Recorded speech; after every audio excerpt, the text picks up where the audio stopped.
é uma intercessão que tem a ver com Deus. Ou seja, diferente, né? A maioria de nós não foi ensinado sobre oração. Sabia? Como é que nós aprendemos a orar? Me deem aí ideias. Como você aprendeu a orar? Pai Nosso. Repetindo, né, o Pai Nosso. Quem mais? Alguém ensinou você a orar? Te deu uma aula, uma lição? Na escola dominical, nas igrejas tradicionais, a gente tinha uma aula. E a gente falava assim, que a gente fecha os olhos, não está escrito na Bíblia isso.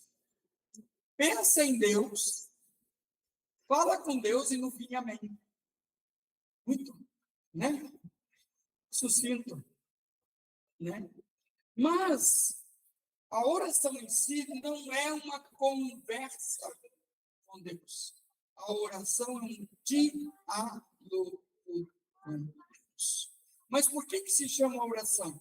Porque Deus é um ser espiritual. Então, é um diálogo com um ser que está numa dimensão diferente da dimensão que nós estamos. Mas, para você entender isso, eu preciso ensinar você quem você é. Vamos definir quem nós somos? Fazer uma definição básica. Nós vamos ver que nós nos definimos como o quê? Como seres humanos. E o ser humano quer dizer o quê? E defina. Como eu defino ser humano? Falho, pecador? Meu Deus, irmã. Não. É? Hã? Corpo, alma e espírito. Corpo, alma e espírito. Só que você falou na ordem errada. Nós somos um espírito, temos uma alma e habitamos em um corpo. Mas, essencialmente, nós somos um espírito. Porém, esse espírito está vivo ou morto? Morreu no Éden. Esse espírito morreu no Éden. Jesus veio para fazer o quê? Ressuscitar ou dar nova vida ao nosso espírito. Porque a maioria de tudo que nós fazemos nesse mundo está ligado ao corpo e à nossa alma. Ou seja, os nossos sentimentos e emoções, que é a nossa alma, e o nosso corpício. Agora, quando você quer algo espiritual, o corpo e a alma lutam contra o espírito. O que não era assim no Éden. Por quê? Porque o homem do Éden, que era a imagem e semelhança de Deus, eu estou falando era porque era. A gente quer tudo de bom para a gente. A gente quer ser a imagem de Deus. Por quê? Porque a gente quer, é bom isso. Faz bem para o nosso ego. Mas a Bíblia diz o seguinte: Adão e Eva foram criados à imagem e semelhança de Deus. Mas eles caem da imagem e semelhança de Deus. Eles deixam de ter a imagem e semelhança de Deus. E quando nascem os primeiros filhos a Adão e Eva, a Bíblia fala assim: e Adão e sua esposa tiveram relação, por incrível que pareça, eles tiveram relação, tá, gente? E geraram filhos, filhos à sua imagem e semelhança. Já não era mais a imagem e semelhança de Deus, o Criador, mas a imagem e semelhança de Adão e Eva. Se a imagem continuasse igual, a Bíblia nos relataria que geraram filhos à imagem e semelhança de Deus. Mas, pastor, o senhor não passa de intercessão? Vou, mas eu preciso colocar você no lugar certo para você entender por onde nós vamos caminhar na intercessão. Quem eu sou, quem Deus é e como é que nós vamos construir isso dentro da intercessão. A manifestação perigosa de Deus. Então, por que eu estou fazendo isso? Porque você precisa desconstruir algumas mentalidades para construir a mentalidade correta. Moisés, ele caiu numa neura. Ele disse assim, Deus, eu quero te ver. Ele sabia que Adão tinha visto a Deus. Tinha falado com Deus, ele disse, eu quero ter a mesma experiência que Adão teve. E o que foi que Deus falou para Moisés? Você não pode. Se você me ver, você vai morrer. Como? Fisicamente. Por quê? Porque ele não tinha mais o Espírito. Então, a diferença entre Adão aqui e Moisés aqui era o quê? Adão era um ser 100% espiritual. Só que o espírito de Adão não estava por dentro, estava por fora dele. Agora vem a heresia dos judeus. Eu acredito, piamente, que o que acontecia com Adão é o que acontece com muita gente que vai no monte. O que acontece com muita gente que vê a presença do Espírito Santo. Olha o que aconteceu, por exemplo, com Moisés. À medida que Moisés ia para o monte e ficava atento com Deus, o que começou a acontecer no corpo físico de Moisés?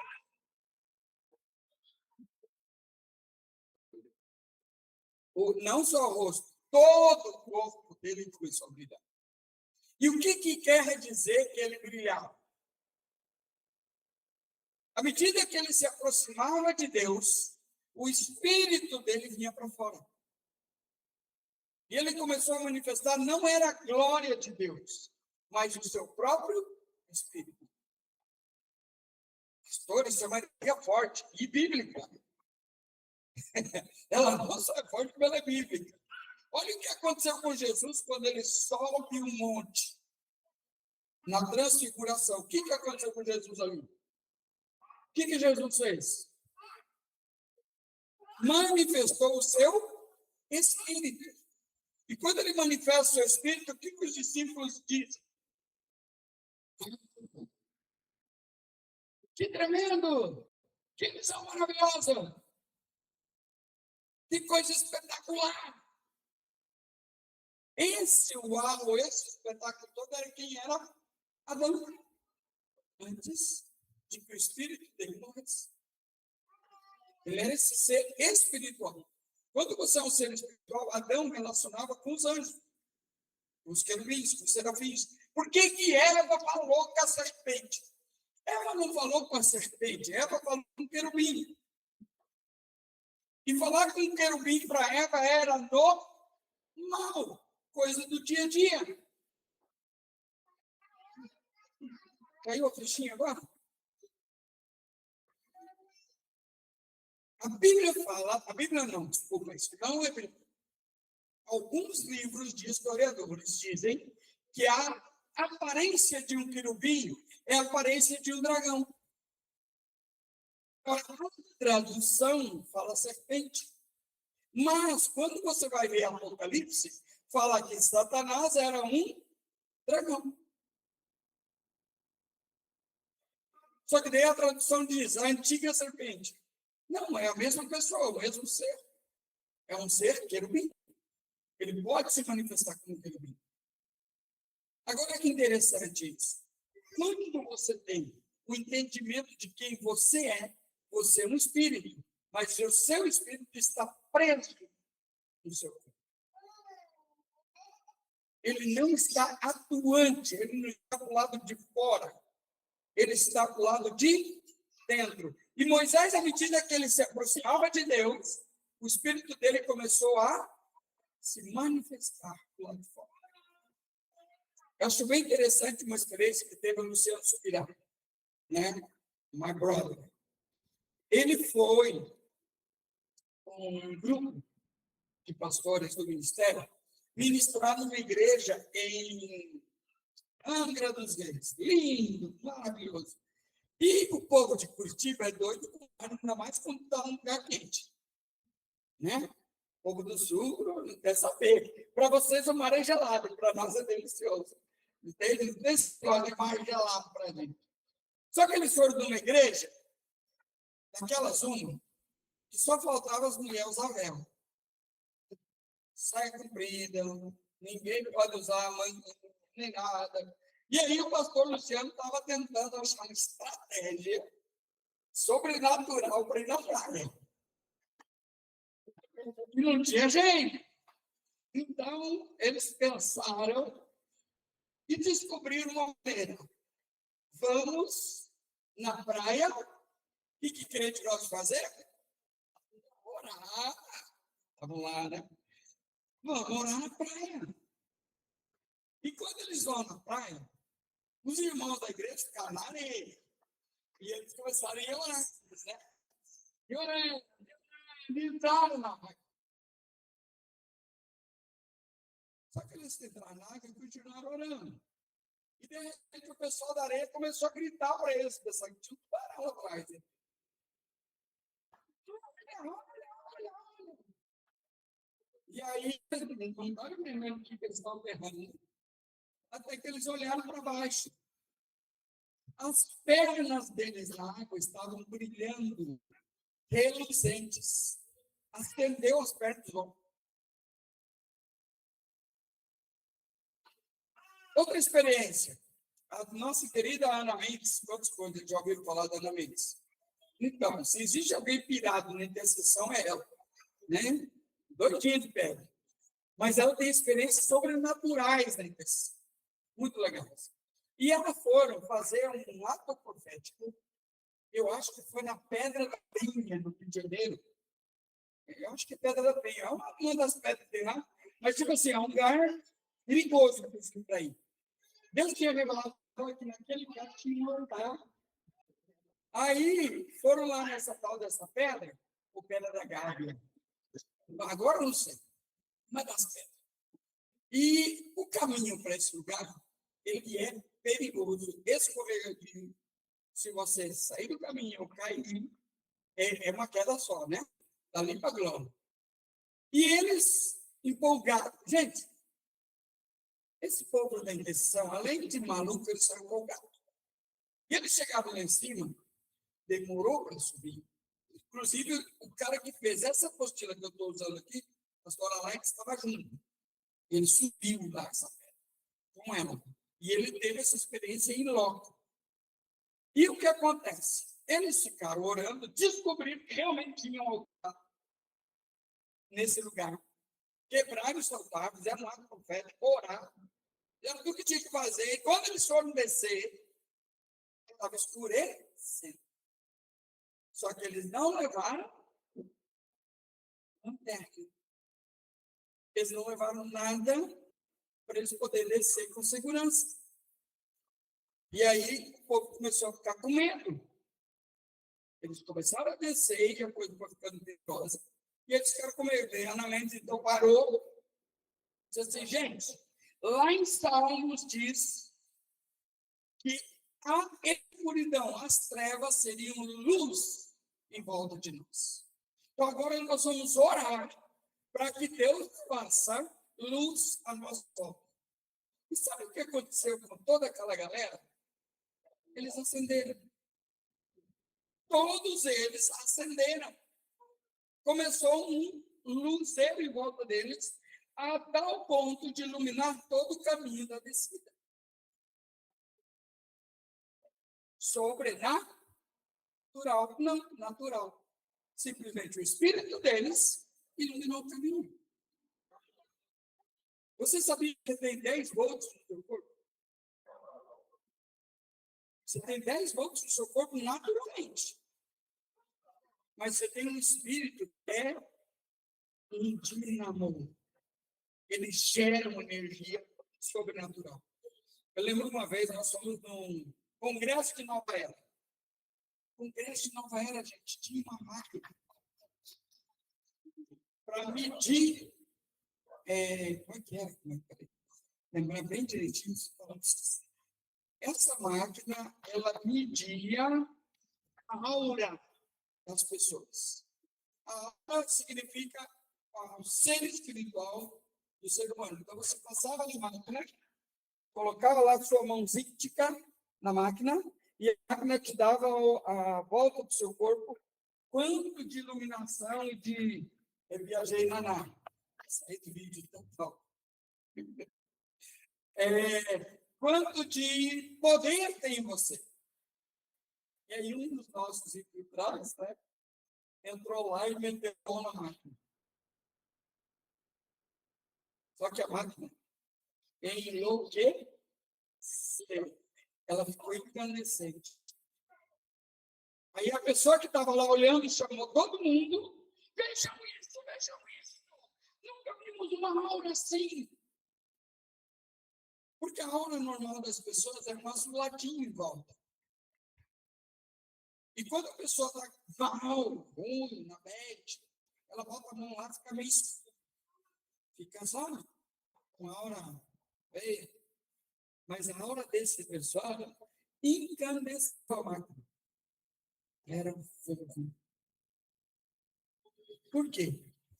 Porque o espírito dele estava ativo. Não era um espírito morto, um espírito ativo. Então, dentro de nós tem um espírito ativo, poderoso. Mas ele não está para o lado de fora, mas para o lado de dentro em nós. Diferentemente de Adão. Por quê? Porque Adão simplesmente peca, e daí ele olha e diz assim, uau, eu tenho um corpo. Esse negócio é meio feio. Não gostei. Preciso me cobrir. Entenderam agora a diferença? Então, por que eu estou falando isso? Porque a intercessão é um nível de oração onde você vai entrar no sobrenatural de Deus.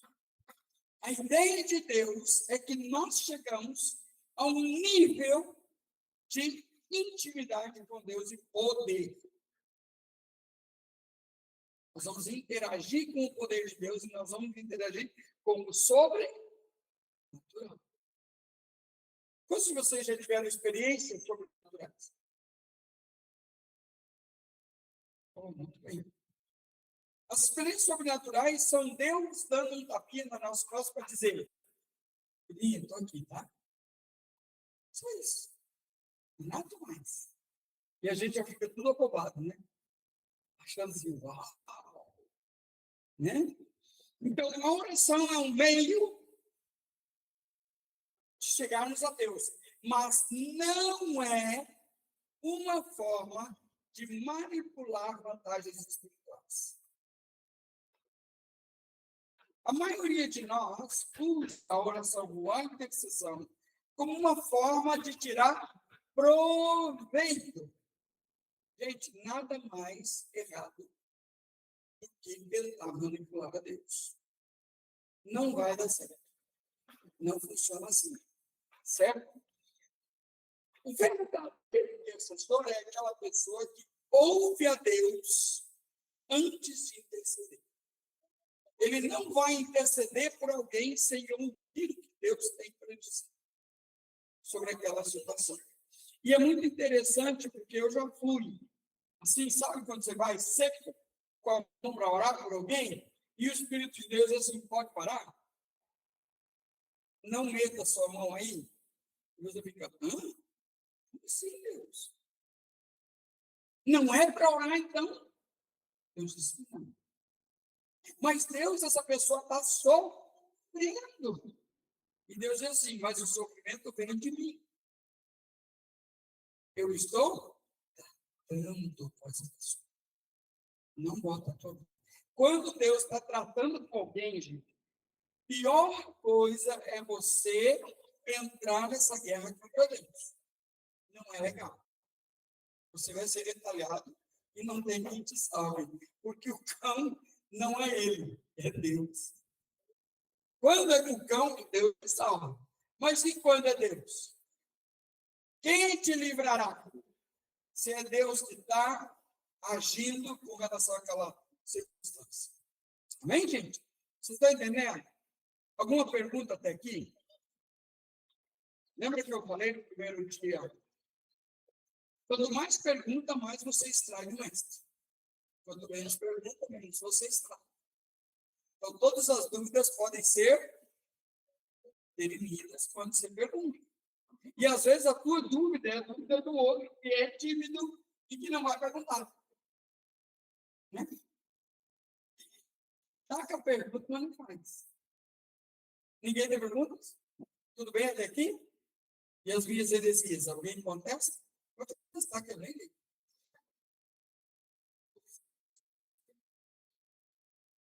Por que eu estou falando isso? Primeiro, nós temos que entender que o mundo espiritual, ele é comum ao homem, mas nós estamos fora de lugar por causa do pecado daquele camarada lá atrás. Quem foi? Adão. Pisou na bola e largou a gente no limbo. Né? Agora, amados, Deus ele tem um plano e um propósito. E a intercessão, ela é parte do ministério profético. Diga comigo, a intercessão é parte do ministério profético. Ou seja, todo profeta é um intercessor. Mas nem todo intercessor é um profeta. E qual é a diferença sobre isso? A diferença sobre isso é simples. Quando o intercessor vai compartilhar uma direção ou uma revelação que ele teve na intercessão, a liderança não o reconhece como profeta. Então, não vai fazer caso daquilo que aquela pessoa está falando. E esse é o calcanhar de Aquiles do intercessor. Qual que é o calcanhar de Aquiles do intercessor? É assim, ó. Não, eu nunca vou sair desse igreja, porque ninguém pediu. Meu pastor não gosta de mim, a pastora Ana não me dá bola, e esse é intercessor. Ferido, magoado. Não está entendendo nada do que Deus está fazendo. Porque as direções que Deus dá para o intercessor é para o intercessor interceder e não falar. Não é porque Deus te falou alguma coisa que você tem que sair falando. Se Deus te falou alguma coisa, você sair orando. Mas a gente, como ser humano, a gente acha assim, que a gente é a última Coca-Cola do deserto. Então a gente quer falar.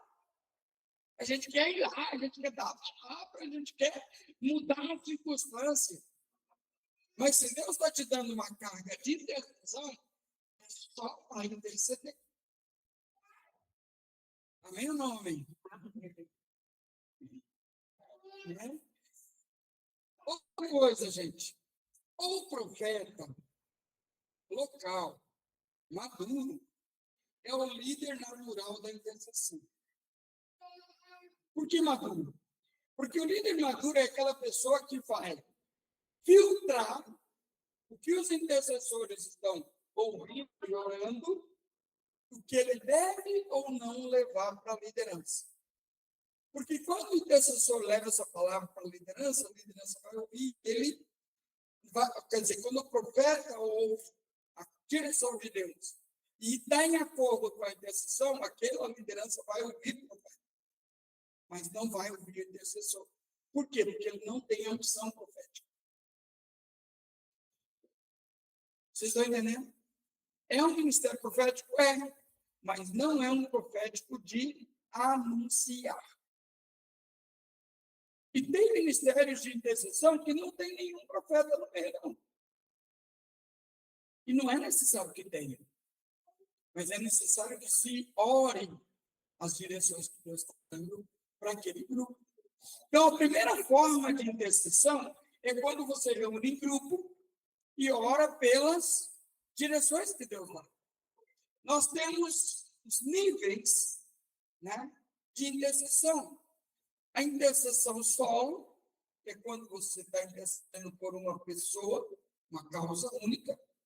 A intercessão institucional, quando você ora por uma instituição, uma igreja ou algo assim. contra ou a favor, não importa.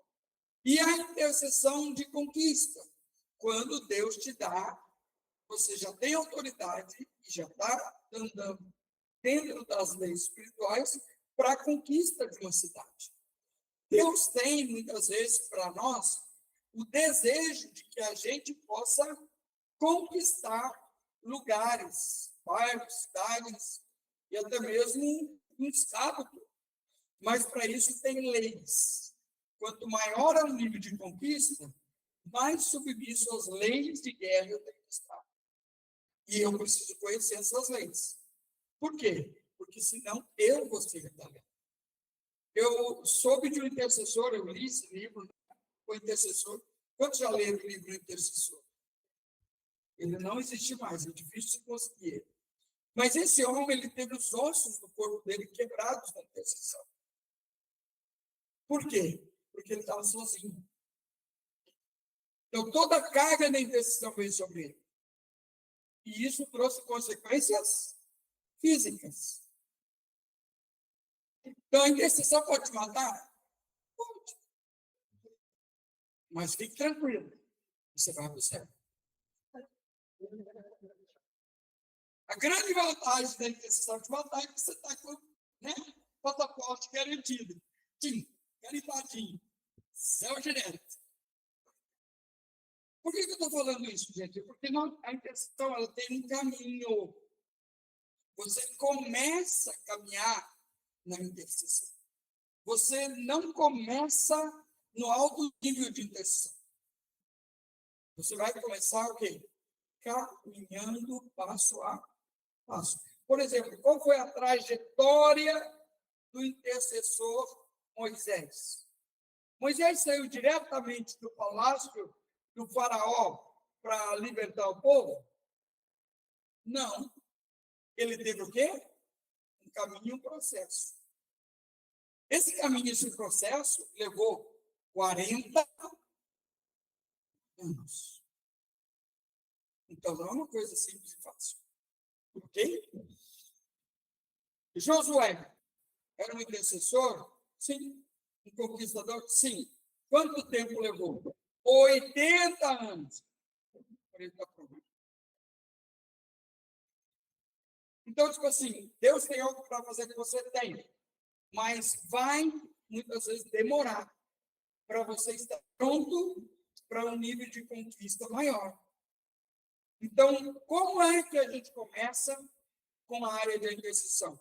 A gente começa primeiro com grupos em unidade, ouvindo, aprendendo a ouvir as direções de Deus para a intercessão. Antes de você ser aquele guerreiro, cheio de espada e armadura e tudo mais, você tem que aprender a ser povo. Você precisa da comunhão.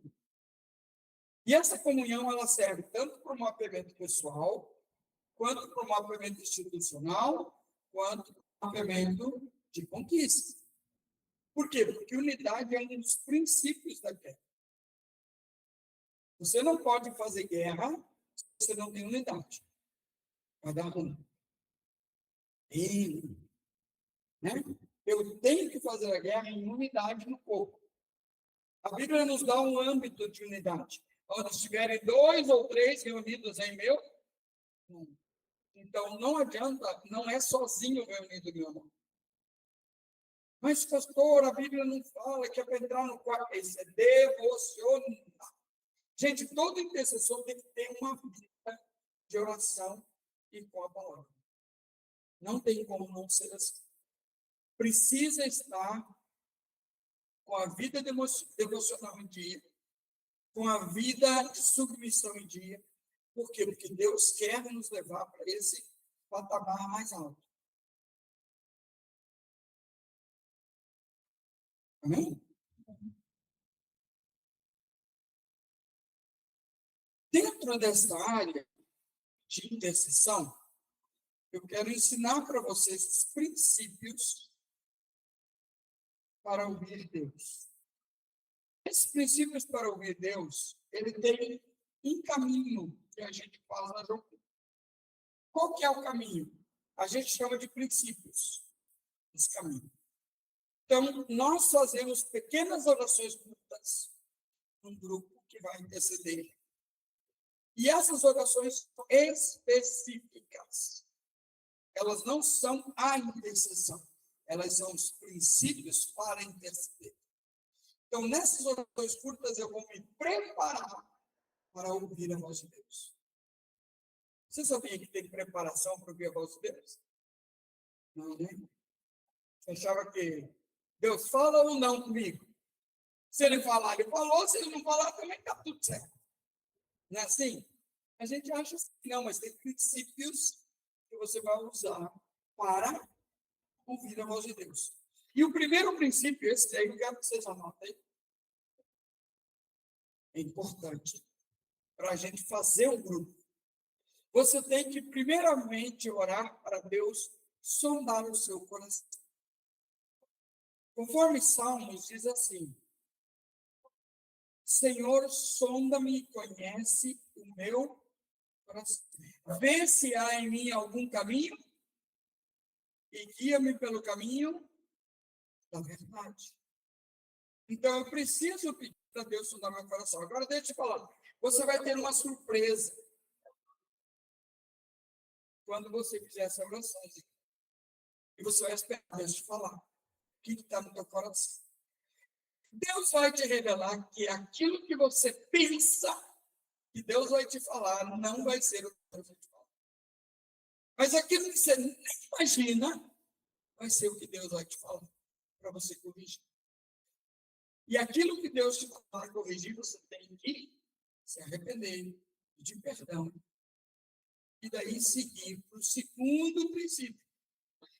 Então, entre o primeiro princípio e o segundo princípio, nós damos pelo menos 1 minuto de tempo para que Deus nos sonde o coração e ministre o que tem de errado conosco. Você já parou quieto, sem falar nada, na presença de Deus por 1 minuto? Muitos de nós não paramos nada, a gente é a maior tagarela com Deus.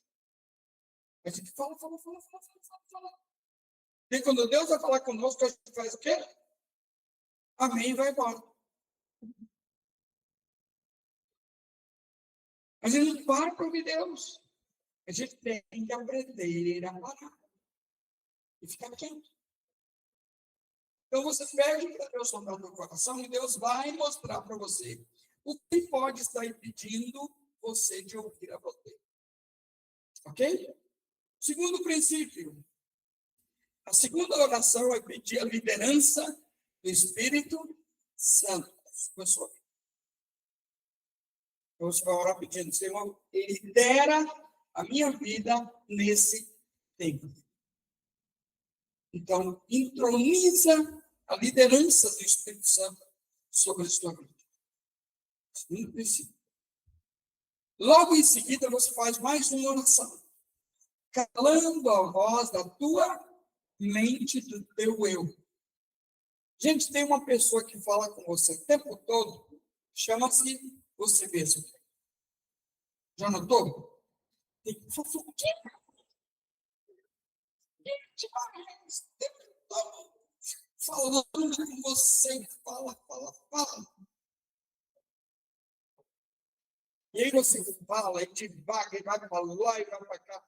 Se você tiver com a tua mente desse jeito, você só vai ouvir você mesmo. Você não vai conseguir ouvir nada além da sua própria mente, do seu próprio coração. Você vai simplesmente não pensar em nada.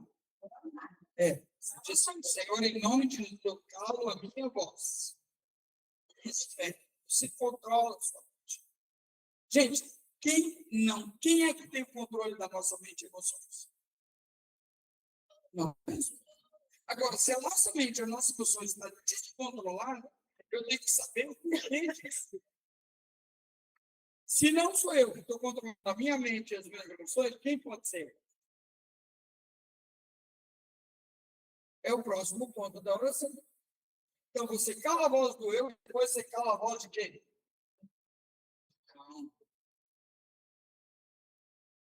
Então, logo depois de você orar, calando a voz do seu eu, você vai calar a voz do inimigo. A Bíblia diz: resistir ao e ele fugirá de vós. Quando você cala a voz, está resistindo a Satanás, ele vai fazer o quê? Fugir. E aí você está livre para ouvir a voz de Deus. E a última oração, louvor e gratidão. Senhor, eu te louvo, te agradeço por tudo aquilo que o Senhor vai nos mostrar, por aquilo que o Senhor quer nos falar, por aquilo que o Senhor quer que nós entramos na intercessão. Então você vai se posicionar para que Deus possa falar com você. Entendeu? E aí você vai esperar. Você vai calar a boca, calar o cérebro e simplesmente esperar Deus. E é interessante porque as primeiras vezes que você fizer essa intercessão, você não vai ouvir Deus. Você ainda vai continuar ouvindo a sua alma. Mesmo fazendo princípios, você ainda vai ouvir a sua alma. E é interessante porque sai muita oração almática aí. Por quê? Porque nós não estamos acostumados a ouvir Deus. E quando você não está acostumado a ouvir Deus, facilmente você se engana com a sua própria voz. Até eu amadurecer e ouvir a Deus. Leva um tempo. E eu tenho que peneirar o que é da minha alma e o que é de Deus. Então, quando vem a minha alma querendo me dar uma carga de intercessão, eu novamente oro calando a voz do meu eu. E espero de novo. Até eu aprender a ouvir a voz de Deus. Pastor, como é que é a voz de Deus? Não posso te explicar. Porque Deus não fala igual. Fala comigo, vai falar com você. Deus é muito pessoal e ele vai falar com cada um de nós de forma muito pessoal. Mas você vai saber quando é a voz de Deus. Por quê? Porque você vai dizer, nunca que eu ia pensar nisso. Isso não pode vir porque é muito esquisito. É muito estranho. Porque o que vem da gente? O que é emoção almática? O que é meu? É meu filho, é meu neto, é minha família, é meu, as minhas coisas. É meu, é almático. É o meu emprego, é o meu patrão. Isso é meu, isso é da alma. Agora, o que é de Deus? É algo sobrenatural, não é natural. Daí você vai se surpreender de igual, Deus sabe. Que eu não ia pensar nisso. Não faz parte de mim pensar nessa. Vocês estão entendendo? Então é fácil você descobrir o que é eu e o que é de Deus, o que é Deus fazer. Porque não é algo natural, não é algo que você está no dia a dia, não é algo que você vai, tipo assim, hoje eu vou interceder. Agora, tem intercessores. Quando Deus chama alguns intercessores, a pessoa sabe que ela é uma intercessora, porque do nada, Deus dá para ela um carga de oração.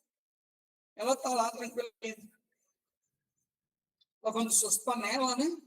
E de repente, do nada, o Espírito Santo vem e diz assim, ora para o fulano. Você deve pensar, por que fazer isso? Né? Estou aqui de boa, não estou fazendo mal para ninguém. E Deus quer que ore por essa pessoa. E às vezes é a pessoa que você não gostaria de orar. Naturalmente você vai dizer assim, que ele possa de Deus.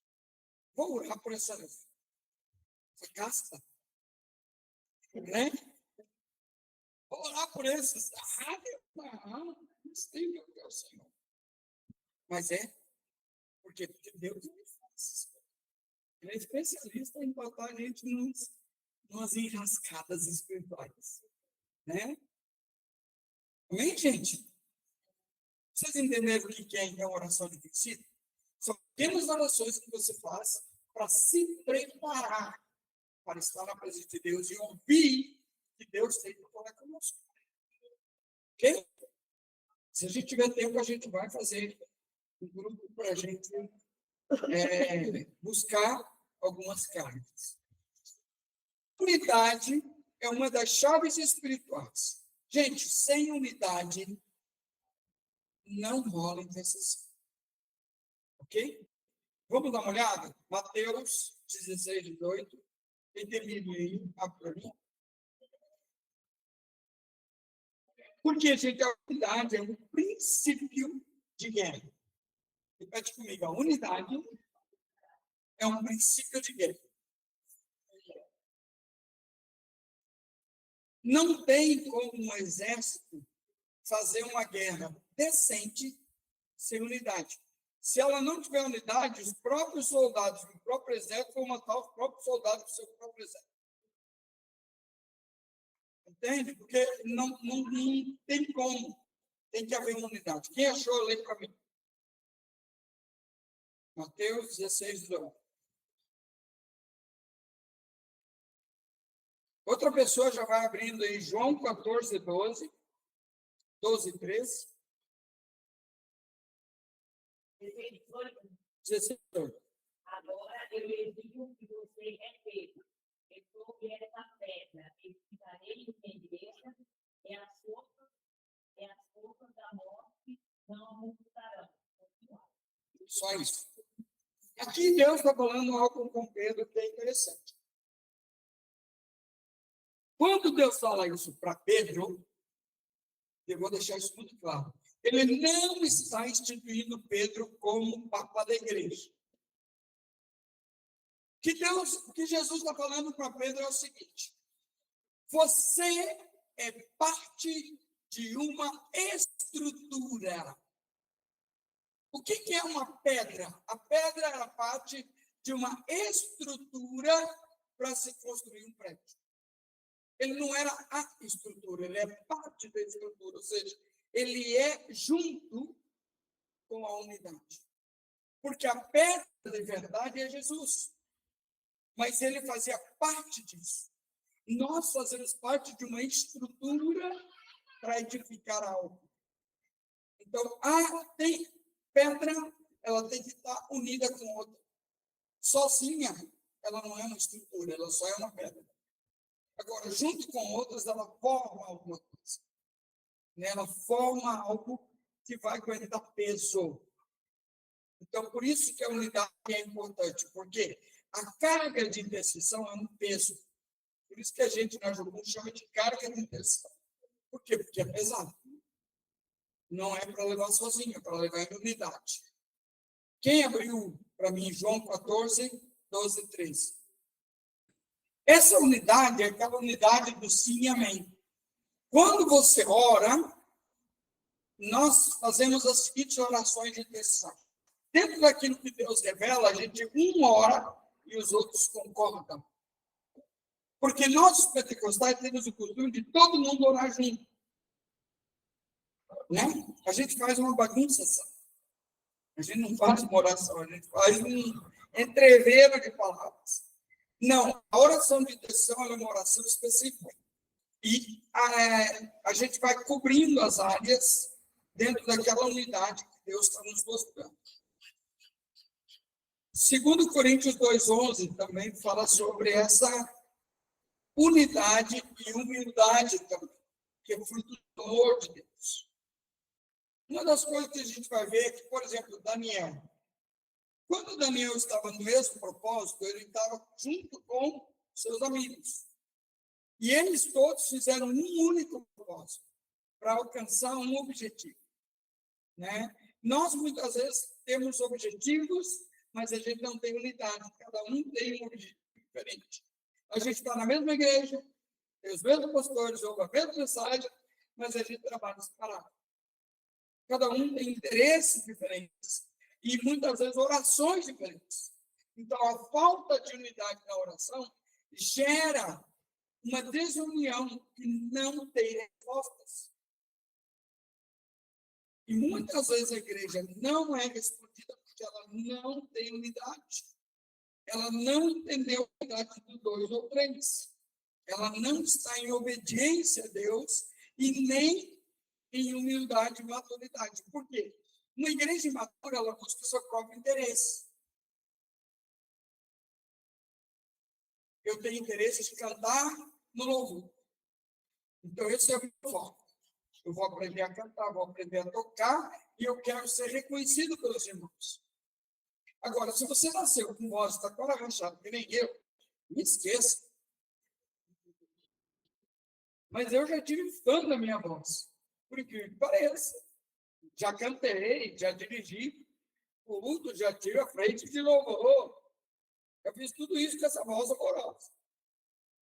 Só que cantando ela fica um pouquinho melhor. Mas por quê, gente? O objetivo era eu, meu, para mim, eu. Isso não traz unidade. E muitas vezes, por que não funciona bem, às vezes, o louvor? Porque não existe uma unidade em Deus. A gente, em vez de buscar quem deve cantar, quem deve tocar em Deus, a gente pergunta para a igreja, quem toca? Quem canta? Por quê? Porque tem necessidade, então não é unidade, é necessidade. A necessidade não deve envolver a igreja. A igreja tem que ser movida pela unidade. Quando ela for unida, a Bíblia diz, Jesus falou, e o mundo conhecereis quando vós fordes um. Quando você estiver unido, o mundo vai dizer, uau, Deus está unido. Porque é unidade. Unidade não é unanimidade. Eu posso ter unidade contigo e nem concordar com tudo que você pensa que. Amém? Então, não é unanimidade, é unidade. Unidade é diferente de unanimidade. Amém? Ou vocês estão em dúvida?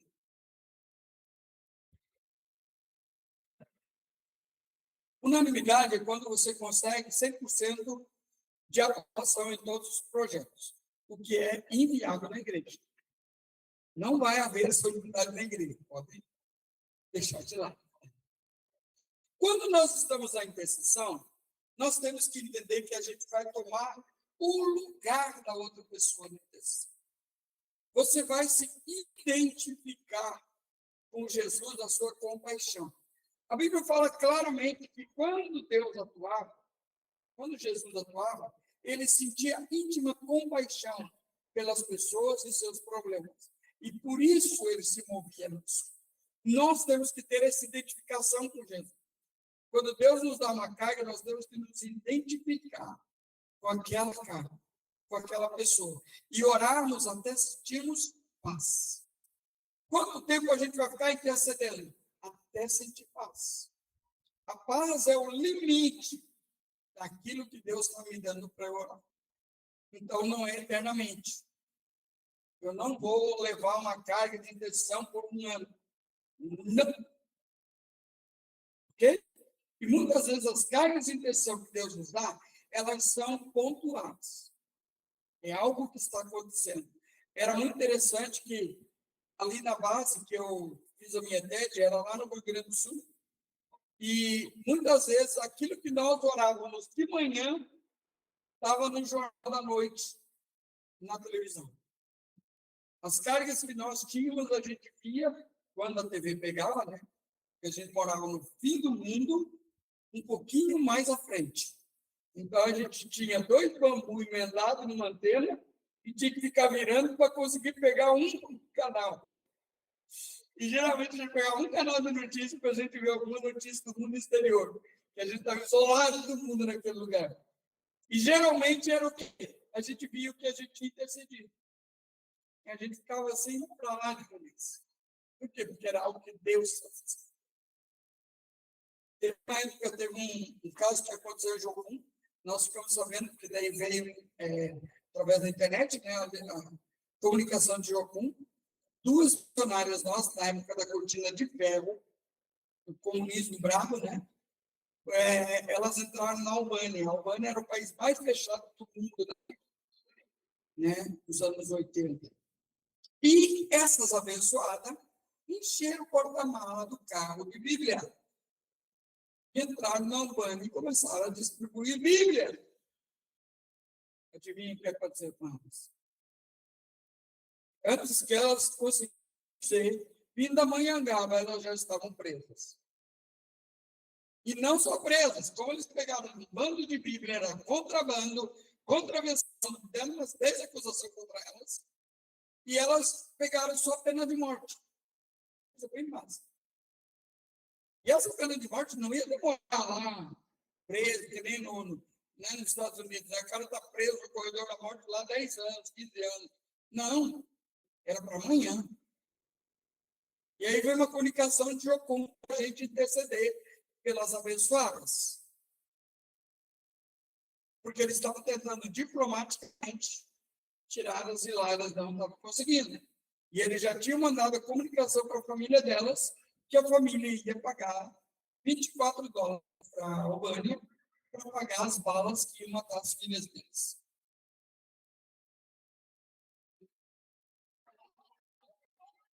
Então, a gente entrou numa campanha de oração, porque a gente tinha 3 ou 4 dias só para Deus fazer algo sobrenatural. Não tinha mais tempo. E nós entramos, então, em intercessão por essas abençoadas. Gente, foi assim, um grupo parava, o povo começava. Intercessão dirigida. Isso chama intercessão dirigida. A gente não buscou as cargas. A gente não fazia os princípios para buscar as cargas. A gente já entrava direto na intercessão por elas. Porque era algo muito específico. É que nem a oração de Esther. Lembra lá? Tinha um dito de morte contra todos os judeus e Esther que jejua aí, que eu vou entrar no presente do rei, para que amanhã vocês não morram. Era urgente. Então, essa intercessão urgente. E nós entramos, então, nessa intercessão urgente, começamos a orar. E na sexta-feira, à noite, chegou um homem, abriu a cela e disse assim, me sigam. E elas saíram seguindo esse homem, crente, que elas iam para o paredão, ser fuziladas. Mas o homem foi abrindo as portas, até que saíram do lado de fora. E abriu a porta de um carro preto e disse assim, entre no carro. Elas entraram no carro e esse homem dirigiu por 3 fronteiras, levou elas da Albânia até a Suíça. E parou em frente à base de Jocum e disse assim, podem descer, vocês estão em segurança. E quando elas viraram para trás para agradecer, não tinha carro nem. Ela estava na frente da base de Jocum, em Lausanne, na Suíça. Quem foi que tirou elas de lá? O anjo de Deus. De forma sobrenatural. Agora deixa eu dizer uma coisa para vocês. É natural, repita comigo, é natural. É natural. Os anjos de Deus trabalharem por nós. Não, mas você não está crendo. De novo, é natural. É natural. Os anjos de Deus trabalharem por nós. Em qualquer coisa. Gente, Deus faz coisas sobrenaturais. Eu já levei gente para o aeroporto que a pessoa estava em cima da hora. Eu disse assim, Senhor, evita.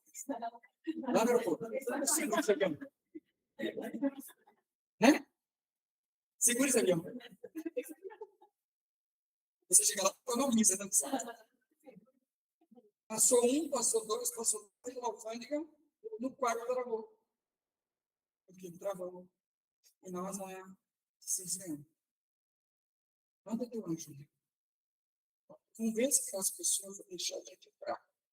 Todos os livros, toda coisa lá que a gente trouxe. E foi assim, ó. Passou todo mundo. Entrou uma pessoa lá, ninguém sabia quem era, mas era uma autoridade. Deixa eles passar. Não embaça, não. Libera todo mundo. E todo mundo foi.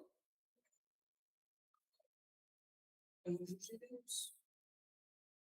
Nós precisamos aprender a usar essa poderosa arma que está ao nosso dispor.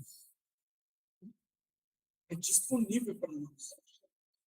E a gente pode sim usar. Amém? Glória a Deus.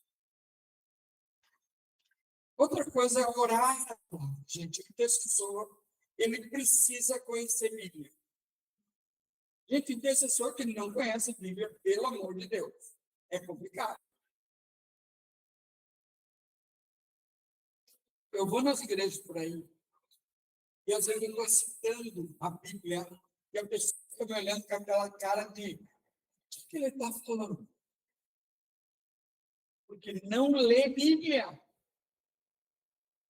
O nosso grande problema, gente, é que a pessoa tem que ter uma vida devocional. Ela tem que agarrar no livro, conhecer o livro, e não só isso, entender o livro. Não é só uma questão de você ler a Bíblia, mas entender, ter discernimento do que a Bíblia está falando. E muitas vezes nós não temos esse discernimento de saber o que é que a Bíblia está falando. Não temos essa clara compreensão das Escrituras. E a gente precisa ter uma clara compreensão da Bíblia. Para orar. Então, quando você ora a palavra de Deus, a sua intercessão, ela vai estar respaldada pela palavra. E para eu orar a palavra, eu tenho que conhecê-la. Senão eu vou orar ela errado. Já pensou?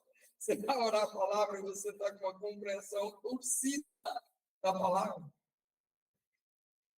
Então, em vez de você orar para Deus fazer algo, você acaba orando equivocadamente.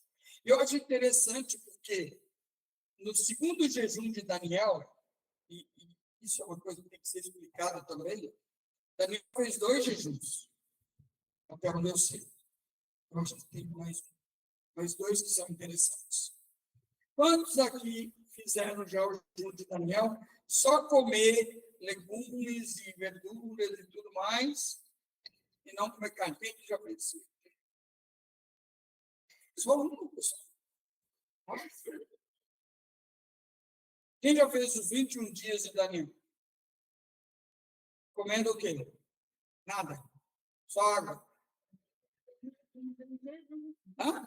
Jejum total. Jejum total. Só comer meia-noite, comer uma coisa, aí voltava de novo. 21 dias. 21 dias. Existem 2 jejuns que Daniel fez. Só que um não é jejum. É um propósito. Ele fez um propósito com o eunuco do rei. Que ele não queria se contaminar com os alimentos do rei. Isso não é jejum, é propósito. Então, ele só ia comer alimentos da terra. Isso não é jejum, é um propósito. Só que esse jejum não é de 21 dias. 21 dias foi para o eunuco avaliar como eles iam estar. E daí, para o resto da vida deles, naquele reinado, eles iam comer só. Entendeu agora a diferença? Não era só por um período. Era por um tempo bem maior. Agora, o jejum que Daniel faz quando ele está em oração para que Deus liberte o povo de Babilônia, porque já tinha chegado no final da palavra que Deus tinha dado. Deus tinha dado uma palavra que aos 70 anos, Deus ia trazer libertação para o povo. Só que estava passando de 70 anos e eles ainda continuavam cativos. Então, Daniel entra numa intercessão para que o povo de Deus seja liberado. E sabe por que o povo não era liberado? Porque os principados daquelas nações estavam segurando o povo preso na Babilônia. E a partir então da intercessão de Daniel, aí sim ele fica 21 dias angustiado diante de Deus e ele não come nada, porque ele está em intercessão direto para que Deus possa livrar Israel da Babilônia. Vocês entenderam agora? São 2 coisas diferentes? São 2 propósitos? Aqui era uma intercessão do povo, por isso eles estão de jejum, porque havia angústia no seu. Mas qual foi a resposta que Deus deu? A partir do primeiro momento que você começou a orar. A Bíblia hoje não fala a partir do momento que você começou a jejuar. Mas a partir do momento que você começou a orar, a sua oração foi ouvida. Mas houve o quê? Batalha espiritual. Nessa batalha espiritual, ele teve ajuda dos seus amigos e eles teve diante do Senhor para que a libertação acontecesse. Então, foi a intercessão e não o jejum que livrou o povo de Babilônia. Por que eu digo isso? Porque o jejum ele tem um propósito bem claro na Bíblia. O jejum ele tem um propósito de nos fazer sensíveis à vontade de Deus. Nos fazer sensíveis àquilo que Deus quer e está fazendo em nossa vida. Se usar o jejum junto com a intenção, sim. Mas o jejum, efetivamente, ele vai te sensibilizar à vontade de Deus. Sensibilizar o seu espírito. Porque nós achamos que é o jejum que vai fazer a outra pessoa ser abençoada, ou liberta e tudo mais. O jejum não tem esse poder, é a oração associada ao jejum. Porque o jejum praticamente é para a nossa vida. Isso. Né? Assim como a oração em línguas, também é uma oração que é para nós. Eu costumo brincar, né, quando eu dou esse seminário, que às vezes você está lá orando, digamos assim, você está pedindo para Deus um carro. Deus, preciso de um carro novo, Senhor, meu carro está muito velho. Está dando oficina direto, Senhor, preciso de um carro novo, Senhor, me ajuda. Não, nem está E ora agora Mashiach significa, não dá não, Senhor, porque ele vai se achar demais. Muitas vezes a oração de língua vai corrigir a oração com a motivação que você está orando.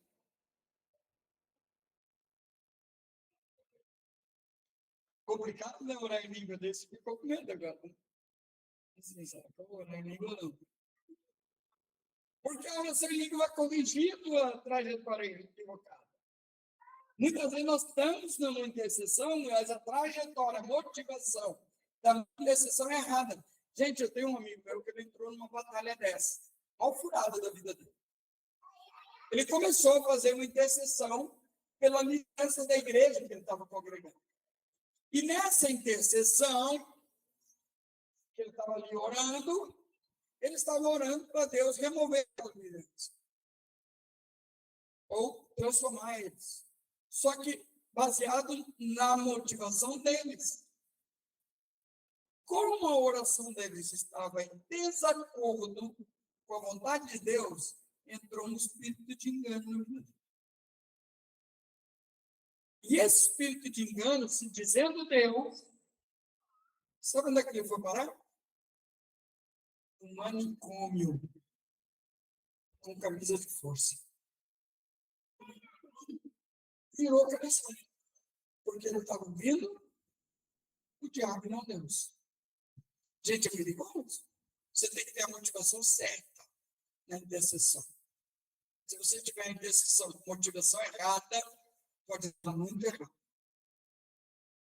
Mas Deus é misericordioso e restaurou o irmãozinho, tirou o manicômio para contar o testemunho. Né? Mas foi pancado. E era um intercessor de Deus. Era um homem que conhecia os caminhos de Deus. Deus tinha dado um mapeamento do Rio Grande do Sul todinho na mão dele. O mapeamento, bom, eu vou falar do mapeamento amanhã, mas o mapeamento ele é a mesma coisa que você faz um mapeamento pessoal, você faz uma entrevista, você conhece a vida da pessoa, a história dela, para você trazer uma libertação para ela. A mesma coisa acontece a nível de instituição, a mesma coisa a nível de cidades. Só que os mapeamentos são diferentes. Quando você busca pela pessoa, você busca esses países familiares. Quando você vai buscar por uma cidade, você tem que buscar os fundamentos daquela cidade.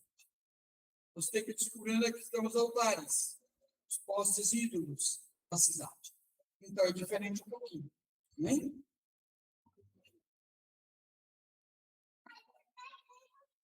Uma das coisas que nós vamos ver é a vida de Davi. Davi, ele foi um homem, tipo assim, que ele foi usado como intercessor pela vida de Saul. Saul endemoniava.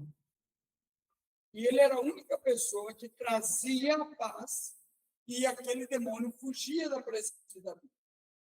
Quando Davi estava no reino de Israel. E uma das coisas interessantes que acontecia é que Davi estava diante de Deus, mas antes de Davi ser rei, ele era um intercessor e um homem que tinha experiências sobrenaturais. Então, quando ele derrubou o gigante, ele já tinha a aprovação de Deus para estar naquele lugar contra aquele gigante. Ele já tinha ganho outras batalhas. A nossa vida é assim, você vai ganhando pequenas batalhas até ganhar uma grande batalha. Antes de Davi ganhar uma grande batalha, ele teve que derrotar um leão, um lobo, um leão, um urso e depois um gigante. Então, ele foi testado na sua coragem, na sua perícia, na sua submissão a Deus. Você não vai chegar lá e derrotar o gigante sem antes derrotar as pequenas raposas da sua vida. Então, o intercessor é aquela pessoa que antes de chegar numa grande batalha, ele já derrotou outras áreas da sua vida. Outras áreas da sua vida já estão na cruz. Outras áreas da sua vida já estão resolvidas. Se você ainda não resolveu áreas da sua vida de batalha espiritual, áreas de infestações, áreas de maldições, não entre na intercessão. Primeiro, Deus tem que tratar essas áreas da sua vida, para depois você ser essa pessoa que vai conquistar no mundo espiritual. Um dos evangelismos mais fáceis que a gente faz é quando você conquista a pessoa que você vai evangelizar no mundo espiritual antes de você evangelizar ela. Você ganha essa batalha primeiro no campo espiritual, para depois ganhar a pessoa para Jesus. E não importa o quão difícil aquela pessoa é para Deus. Se você for pela área da batalha espiritual, você vai vencer mais fácil. Tem pessoa, já viu aquela pessoa que é difícil de evangelizar? É difícil levar o evangelho para ela. Mas quando você começa a interceder por ela, e Deus vai te dando as chaves, as estratégias, como você vai fazer, como você vai ministrar, é bem mais fácil de você ganhar primeiro no espiritual, depois é só colher o fruto maduro. Então, uma grande estratégia para você evangelizar é a intercessão. Você vai colocar essa pessoa na presença de Deus. Você vai buscar em Deus quais são as áreas que você vai orar por ela para você ganhar ela para Jesus. E vai ser bem mais fácil de ganhar pessoas estratégicas para Jesus nessa forma. Vem, gente?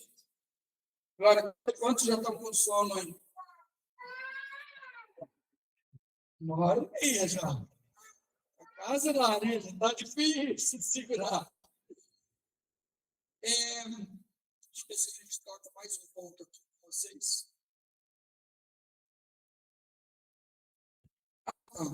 Essa é uma coisa que eu já falei lá no começo, mas eu quero reforçar.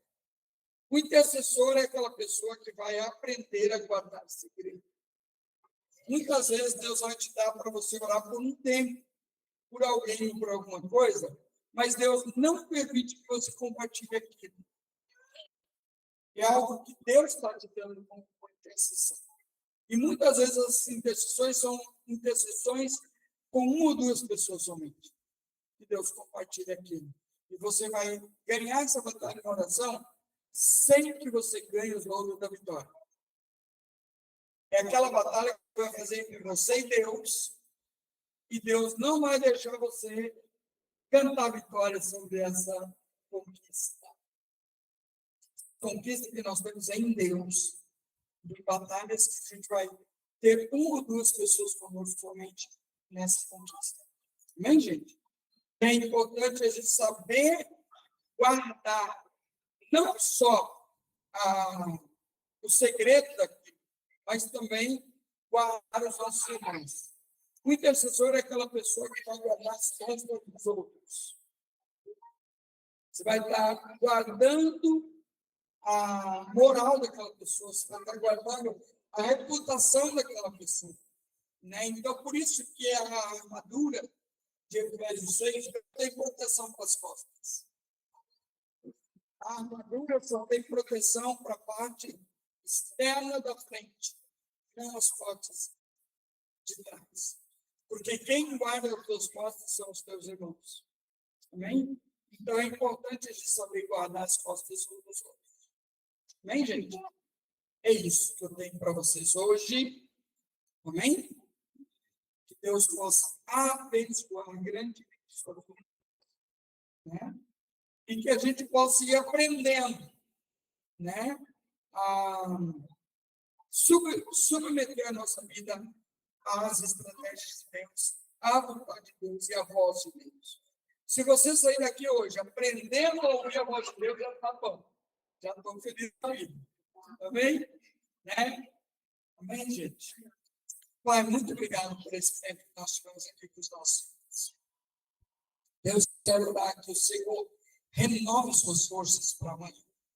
Deus, eu sei que muitos deles trabalharam, estão cansados, e eles já estão com o peso do tempo que eles tiveram. Mas eu oro que o Senhor renove suas forças. Em nome de Jesus. E nos dá as estratégias do reino. Esta igreja, nesse lugar. Em nome de Jesus. Amém.